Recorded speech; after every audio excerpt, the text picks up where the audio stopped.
আসসালামু আলাইকুম দর্শক, আমি সাগর আহমেদ।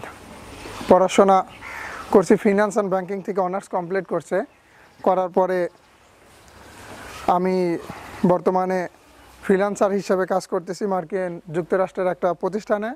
এবং পাশাপাশি আমি আমার বাবা মারা যাওয়ার পর থেকে আমি আমার খামার, দেখেন আমার অনেক বড় একটা খামার ছিল, খামার আছে এখন কিন্তু গরু নাই।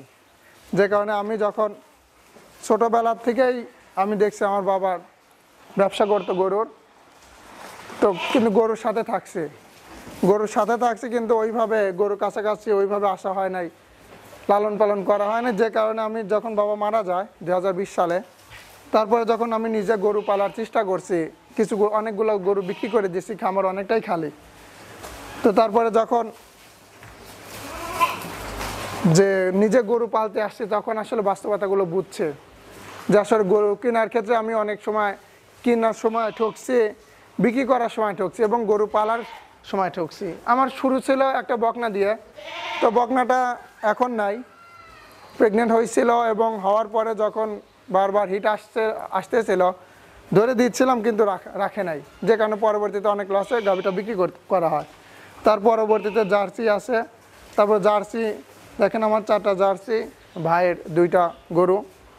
তো আমি মনে করি যে আসলে আমার খামারিদেরকে অনেক কিছু জানানো দরকার, যে আমরা অনেক সময় প্রবাসী থেকে খামার করতে চাই, অনেক ফাঁকে থেকে বা অনেক লোক দিয়ে খামার করতে চাই, কিন্তু খামার করার ক্ষেত্রে দেখা যায় যে যখন নিজে না থাকা যায় এই খামার বোঝাও যায় না এবং খামারে সফলতাও আসে না।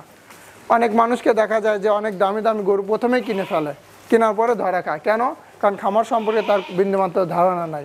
আমি বারবার একটা কথাই বলতেছিলাম যে আমি 20 বছর ধরে আমার বাবার খামার দেখছি, কিন্তু আমি গরু সম্পর্কে আসলে কিছুই জানি না। যখন গরুর খামার নিজে পালতে আসলাম তখন বুঝতে পারলাম যে আসলে গরু সম্পর্কে আমার কোনো ধারণাই নাই, যে গরু সম্পর্কে কোনো ধারণা নাই। যে কারণে আমি বারবার লস খাইতেছিলাম। গরুর রোগ বালাই হলে, সামান্য রোগ হইলে ডাক্তারের ডাকা, গরুর দেখাতে কোনো অসুবিধা হইলে নিজে না বোঝা, যে কারণে বারবার ধরা খাচ্ছিলাম। তো আজ 5 বছরের মতো এখন কিছু কিছু শিখতেছি, কিছু কিছু জানছি, গরু কিছু কিছু বুঝতেছি। এখন মোটামুটি একটা গরু আসলে কোনগুলো বিষয়গুলো দেখে গরু কিনা উচিত বা কীভাবে গরু লালন পালন করা উচিত, তো এগুলো আসলে এখন অনেকটাই আলহামদুলিল্লাহ আয়ত্তে আসছে। তো এখন গরু সম্পর্কে যতটুকু জানি আমি চেষ্টা করবো আপনাদেরকে জানানো। আমি মনে করি যে একটা মানুষ সরাসরি গরুর খামারে সব কিছু বাদ দিয়ে না আসাটাই বেটার, কারণ গরুর খামারে সরাসরি এসে সে আউটপুট পাবে না, প্রথমে ঠকবে, প্রথমে তারপরে শিখতে শিখতে তার অনেক লস হবে। এই জন্য পাশাপাশি আমি মনে করি একটা মানুষ একটা কর্মের পাশাপাশি থাইকা গরু বকনা দিয়ে হোক বা ষাঁড় দিয়ে হোক বা দেশি গরু দিয়ে হোক শুরু করা এবং আস্তে আস্তে শেখার পরে দেখা যাবে যে গরুগুলো সম্পর্কে যখন সে জানতে পারবে, একটা গরু হিটে আসলে আসলে বোঝাটা অনেক বড় ব্যাপার, যে একটা গরু কখন হিট বীজ দিতে হবে। আমরা আসলে ভিডিওতে দেখে মনে করি যে অনেক সহজ, কিন্তু ভিডিওতে দেখার পরে দেখা যায় যে আসলে নিজে যখন গরু হিট আসে, যেরকম আমার এই গরুটা যখন হিট আসে তখন কিছুই বোঝা যায় না, কোনো সিমটম দেখা যায় না। দেখা যায় যে হালকা মলটা কাটায়, হালকা, তো সেই মলটার উপর ভিত্তি করে বীজ দিয়ে দিতে হয়। এই গরুটা দেখেন আজ 10 মাস বয়স, ওই ষাঁড় হয়েছে, এখনও গরুটার দুধ হচ্ছে 7 থেকে 8 লিটার দুধ হয় দুবেলা দিয়ে। তো 10 মাস কিন্তু বাছুরের বয়স।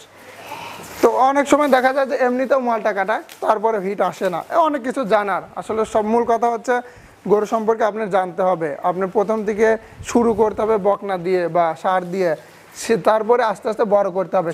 আপনি যদি প্রথমেই 10টা 12টা কি 8টা 5টা 7টা গরু কিনে নেন, তো সেই ক্ষেত্রে আপনি ধরা খাবেন। আসলে আমি মনে করি যে প্রতিটা মানুষের আসলে চাকরির পাশাপাশি বা অন্য কোনো ব্যবসার পাশাপাশি ফার্ম শুরু করা এবং পরবর্তীতে পুরাপুরি টাইম দেওয়া।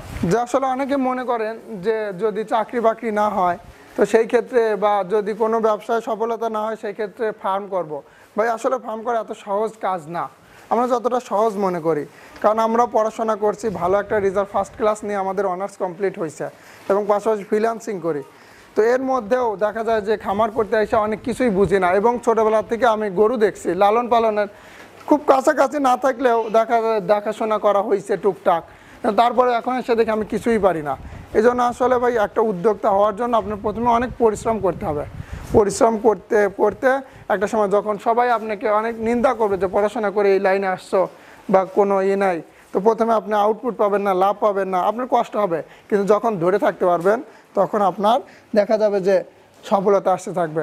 যেরকম আমি একটা গরু যদি একটা উদাহরণ দিই, দুইটা বাছুর দেখেন একই রকম, বাছুর দুটা যদি দেখেন পাশ একই রকম, কিন্তু জাতের দিক দিয়ে দেখা যাবে যে অনেক আকাশ পাতাল পার্থক্য।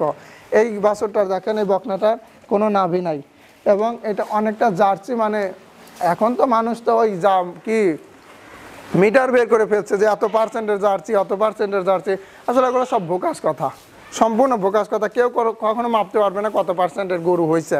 এই জন্য ওই বকনাটার থেকে এই বকনাটার মান ভালো, যদি ওইটা লম্বা কিন্তু এটা খাটো, কিন্তু এই বকনাটার মান ভালো। এবং জার্সি কেন আমি শুরু করছি, জার্সি শুরু করার প্রধান উদ্দেশ্য হচ্ছে এই জার্সি গাভীগুলো রোগবালাই কম এবং কনসেপ্ট রেট ভালো, যে আপনি বীজ ওই বারবার দিতে হয় না, একবার দিলেই দেখা যায় যে রেখে দেয়। যে কারণে অনেক কিছু জানার আছে ভাই, যে অনেক কিছু জানার আছে ফার্মে। এই জন্য আমি আপনাদের দিনে দিনে আসলে জানাবো। আমার চ্যানেলের সাথে অবশ্যই যুক্ত থাকবেন এবং ভিডিও শেয়ার করবেন। তো এই বলে আমার ভিডিওটা আজকে এ পর্যন্তই রাখছি। আসসালামু আলাইকুম ওয়া রাহমাতুল্লাহ।